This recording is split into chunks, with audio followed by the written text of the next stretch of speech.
We are going to start this session on data and smart city. We have 5 speakers in the morning.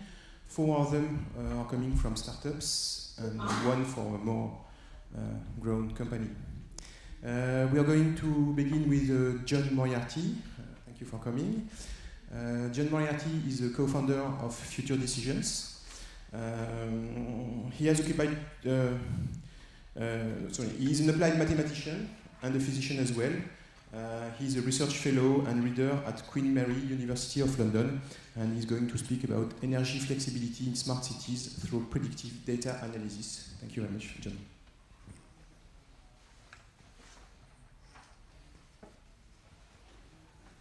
Thank you very much, and thank you indeed for the invitation to speak at a really interesting meeting. So a disclaimer, my day job is academic, and this is the first time actually I'm speaking maybe to such an audience. But I'd like to begin maybe just by unpacking the title a little. So the Future Decisions is about energy flexibility as distinct, for example, from energy efficiency. So if energy efficiency is about, let's say, changing the average level of energy consumption for a given task over time, energy flexibility is really about using the variations around that average level in a smart way to achieve the goal that the user has set. Why should that be important? Well, essentially it's because electricity is such an interesting and unusual commodity. So it's, as you know, it's very, very difficult to store electricity at large scales economically. But nevertheless, in power systems, for everything to keep working, supply must equal load to a very good approximation at all points in time. And this is why running power systems is becoming headline news. It's a very difficult challenge, one of the greatest engineering achievements, arguably, that we have. And energy flexibility is important because by changing demand either up or down around the average, then we can help in this task of keeping the power system in balance at every moment in time. And Future Decisions think in particular about using the flexibility that's present in a city, let's call it a smart city, in order to achieve this energy flexibility. And we have a particular approach which, let's say, is through predictive data analytics. Okay, so this is certainly a hard challenge, and if my colleagues were speaking instead of me, they would emphasize different parts, different components of this challenge. But as an applied mathematician, I'm going to emphasize these 2 things. So combining prediction with control in order to maximize or optimize the energy flexibility that we have. So why should those 2 things be important? Well, so if the goal is to control a certain device or a building, and if you have uncertainty over your operating conditions, let's say just over the next few hours, if you have constraints, for example, comfort limits on the environment, temperature limits that have to be respected, then what should you do in order to make the best plan for operation? Well, you should at least do 2 things. You should have the best possible predictions for how your system will be behaving under uncertainty. And then, given those predictions, you should understand how to choose the optimal, according to your criterion, operating policy or control policy. So Future Decisions, you could say our vision is in smart cities creating energy flexibility by combining prediction and control. We are a very young company, so we're under 1 year old. We are therefore very, very pleased to be invited. So these are our beginnings. We in fact met on an earlier project. Our team met when we were in various roles for another startup, which is a startup energy retailer, energy supplier in the UK. And their USP was to supply the generation of electricity more efficiently using this idea of flexibility and therefore more cheaply. That project, the technical first phase of that project was delivered by the end of 2014. And so in order to keep working in this area, which we have really enjoyed, we founded our company, Future Decisions, in January this year as a business focused on prediction and control algorithms for smart cities. In February we entered into, let's say, a business incubation program called the Cognicity Challenge, and that's in the iconic Canary Wharf building in London. And we were developed as a startup in various ways during those months. This was a competition, and we actually came second in our category, which means that we now progress to a 6-month pilot project. So between January and June next year, on level 24 of the Canary Wharf Tower, we will be implementing our solution, which I will describe. Okay, so just to say a word about where we are in terms of partnerships. One of our founders is also the director of OneSite Solutions. So OneSite Solutions is a supplier of hardware for intelligent buildings, so for integration of building management systems, networking, intelligent buildings, that sort of thing. We're partnering, we're in final discussions with Intel about a partnership about using their Internet of Things platform, where in our case the things are flexible demand. Canary Wharf, of course, is a partner through our pilot project, and we're very grateful to them. And then we have academic relationships with the University of Manchester and in future with my university, Queen Mary in London. Okay, so what is our solution? What's our first project? We call it HVAC AI. So heating, ventilation and air conditioning. It's about the intelligent, planned, flexible control of HVAC using the approach that I described. So the idea is that although it's very difficult to store electricity, it's much easier to store heat, and this is a basic idea that many people have had. And we want in particular to use the thermal mass, the thermal inertia or thermal flexibility of buildings. We want to convert that into energy flexibility. So how do we do that? Well, we have a data-driven approach.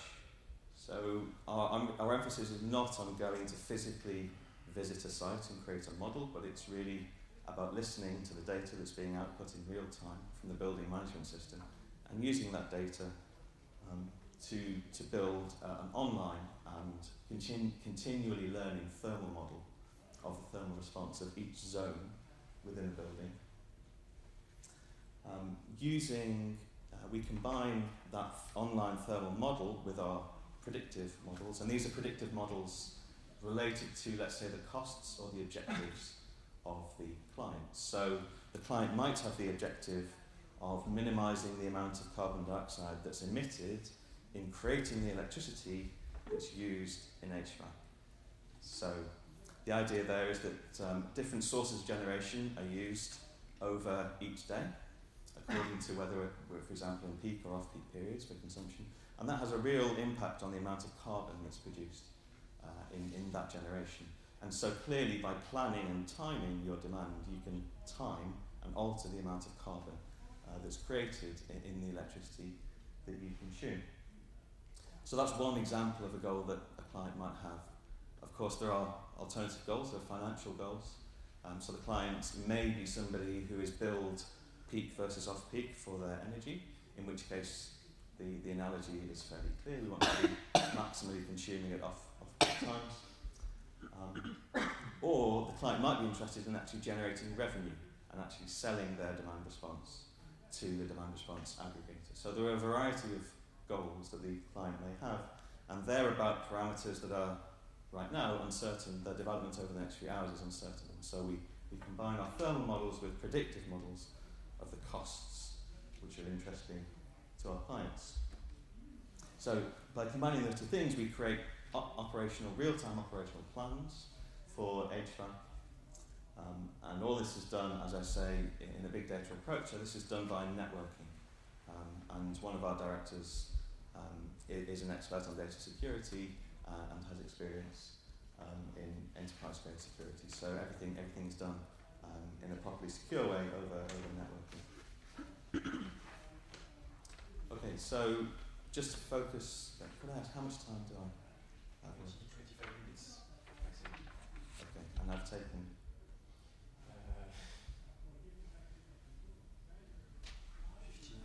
Okay, thank you. Okay, so very quickly to move through a couple of focus points in our solution. So, talking about prediction, we have built a database, and that database takes us in real-time data relating to the physical state of the power system, relating to prices of power, relating to all of these parameters that we're trying to predict according to the goals of our clients. That database is used to train statistical models of these parameters, and then the real-time values then fed into these statistical models to create our predictions. Those are then combined in the way that I described to produce the operational plans.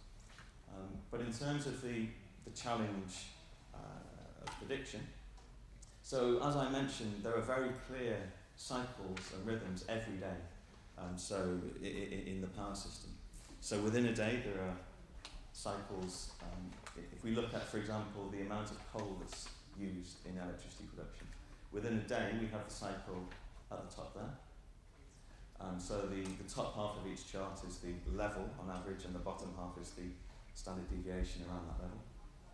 So in the bottom left, that's the variation over days of the week, and the bottom right is the variation over months of the year. So we have very strong cycles in this data of generation by coal. It seems to be that the standard approach taken in industry, in the absence of a data analytic approach, is the same as yesterday. So particularly if it's Wednesday or Thursday, then the approach typically used is based on what happened the day before. Clearly, on weekends and Mondays, etc., a modified version of that is taken. So, if you like, this is the benchmark, right, for data analytics versus industry practice. And so, if you compare errors in our approach versus same as yesterday, and to be fair, let's take Thursday or Wednesday. Then you get these graphs, and they have the same structure. So the upper line is the average error through the day, on the same as yesterday, and then the lower blue line are the errors that we're achieving on average with our analytics. So that's within the day. Bottom left is through the days of the week, and then bottom right is across the months of the year. So we're comfortable that we're achieving orders of magnitude reductions using data analytics for this task compared to industry standard approaches. Okay, in the interest of time, I'll skip this slide, but this is just giving detail on how the quality of the predictions depends on the amount of time in advance that you're making the prediction. And just to summarise, we see that even if we're predicting 2 days ahead using data analytics, we're still doing better than the day ahead prediction, which wouldn't even be available yet, right, 2 days ahead. Okay, so that was about prediction. To say a couple of things about control. So, given the device that you want to control, given your constraints, and given flexibility, there are in principle an infinite number of operational plans that you could possibly implement, and we're looking for the best one by some measure, so perhaps the best one on average. If we assume that our cost function is known day ahead, and this is a real use case, so for example, if we're talking about market prices, there are some markets in which spot prices for electricity are agreed a day ahead and they're known. So suppose that we know that the prices over the next day are going to be one of these two green trajectories. So the left hand and the right hand, these are examples of standard price trajectories that are used in modelling. Then the best possible control is given by this blue line, So in the left-hand case, it's essentially if the blue line is temperature, the optimal control is really just to keep the room as cool as you can cope with, and so it's really, if you like, an energy efficiency type play. Also minimises your costs. But actually, if you have a very clearly defined peak period for price, then that's not the optimal policy in terms of optimising costs. So really, there are times just in advance of peak pricing in which you really want to heat the environment. Now, you may think that may be uncomfortable. We've checked this and it really isn't. So we simply place an ambient sensor in an office building, and you get ramps like this all the time. And apparently we don't notice them. So this is not affecting typical comfort. And okay, so there are many interesting things, many interesting variations on this control problem. But one of these points, and I realise that the right-hand slide is busy, but in this optimal policy, which on the left-hand side, which just keeps you at the minimum allowable temperature, really what's happening is lots of little on-off switches all the time, just keeping the temperature approximately constant. And of course, if you call that chatter rapid switching, that may not be desirable for a number of reasons. And so you can look into alternative optimizations, as you might imagine, that minimise this chatter. So if we simply associate a virtual cost with switching, then what we find is a very nice result that, so in this graph on the left, we have a red line, which is, the red line represents the amount of chatter, and the blue line represents the actual cost of these new policies. So what we see is that for quite a small marginal increase in the cost, we're essentially getting, again, sort of order of magnitude reduction in the amount of chatter in the control policy. And I hope you can see that at least the purple line is really a line that has a number of clearly defined spikes and many fewer on switches than the previous solution. Okay, so what have we learned in our short time? Well, we've been very surprised that it's not all about money. We were very focused, particularly in our incubation, on the business case, as you should be. But actually what we found is that in discussing with Canary Wharf about our pilot project, it's the environmental stakeholders who are much more interested. And in general, what we've learned is that smart cities, of course, are very connected, and they have all sorts of stakeholders, and all of these stakeholders have different priorities in general, and we have to really consider them one by one and be clear about who the key stakeholders are when we are altering some part of a smart city, understand their goals and their concerns, and then see to what extent we can optimise and align the benefits for these identified stakeholders. Okay, so there are 5 of us founders. Richard, I mentioned, is a systems architect and data security expert. Graham Turner, he's from OneSat Solutions, so he's supplying the hardware for building management. There's myself. Vincent Hendrickson is an expert in parallel computing, so some of these control solutions can take a long time under uncertainty, and he achieves order of magnitude speed-ups. Neil Glover is both an academic and a practitioner, and his expertise is in sustainable buildings and the thermal modelling of modern buildings. Thank you very much.